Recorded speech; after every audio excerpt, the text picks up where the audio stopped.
Olá, meus amados! Aqui mais uma vez, que privilégio poder participar desse grande projeto da Bíblia toda em um ano. Você já leu a sua Bíblia hoje? Você já começou esse projeto? Se sim, persevere. Já estamos no dia 101, ou seja, quase um terço da Bíblia nós já lemos. Quase um terço do ano já se passaram. E se você não começou, vem, ainda dá tempo. Você pode começar e finaliza em 2025.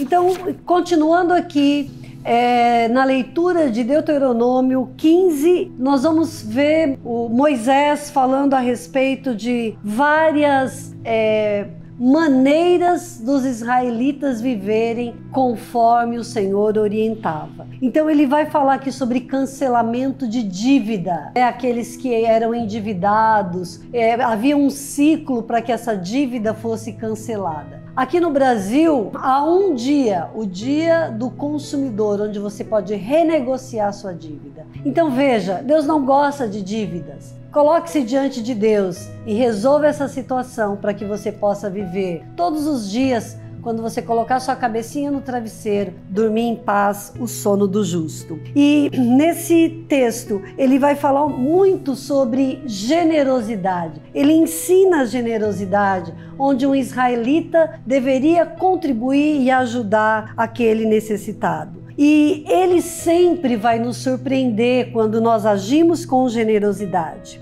Você tem experimentado esse cuidado de Deus na sua vida? Ele provendo muitas vezes no momento que você mais precisa, que você mais é necessitado? Ou Deus tem usado a sua vida para ser o provedor na vida de alguém, um instrumento de Deus para cuidar daqueles que estão necessitados? Finalizando Deuteronômio 16, onde ele compartilha e fala o quanto é importante que os israelitas comemorassem as festas que Deus estava provendo, sendo elas a Páscoa, a principal delas, onde eles comemoravam a sua libertação. E no versículo 21 ele faz uma advertência: não ergam nenhum poste sagrado além do altar que construírem em honra ao Senhor seu Deus, e não levante nenhuma coluna sagrada, pois isto é detestável para o Senhor seu Deus. Então veja, o seu coração, ele deve ser o altar de adoração nos tempos de hoje, para que você possa honrar o seu Deus todos os dias, e ele se agrada disso. E Jó, capítulo 11, Deus vai nos falar que através desse capítulo, o amigo de Jó, Zofar, ele vai confrontando Jó de uma maneira muito dura. E nessa forma dura em que ele confronta Jó, eu quero colocar diante de você, muitas vezes, quando nós vamos ajudar alguém, nós temos a tendência a julgar aquela situação. Não faça isso. Só apenas seja boca de Deus.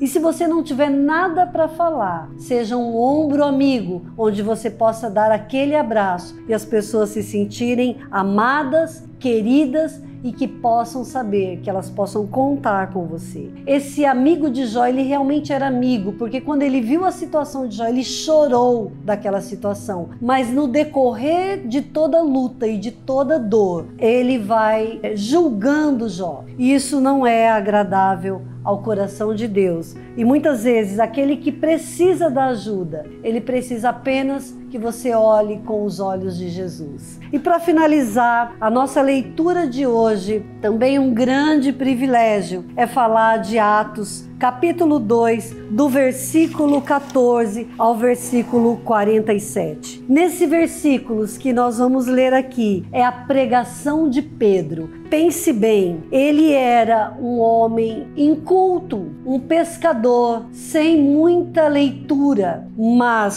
cheios do Espírito Santo. Ele começa a citar os profetas, fala de Joel e fala de Davi, como Davi, um profeta, que dizia a respeito do que aconteceria com Jesus, que ele não ia ficar num túmulo. Você pode conferir, Salmos 16, do capítulo 8 ao 11, que já foi lido por você. Você pode rever esse texto e ver o que Davi disse e o que acontece com Jesus aqui nos evangelhos. E em Atos 2, do 14 ao 17, quando Pedro está trazendo essa palavra, através da vida dele, Deus toca, o Espírito Santo toca aquele povo que estava ouvindo a mensagem e eles perguntam: o que faremos? O que faremos? O Espírito Santo traz arrependimento. A Bíblia diz que quem convence o homem do pecado e do juízo e leva para o arrependimento é o Espírito Santo. A nossa parte é apenas pregar o Evangelho,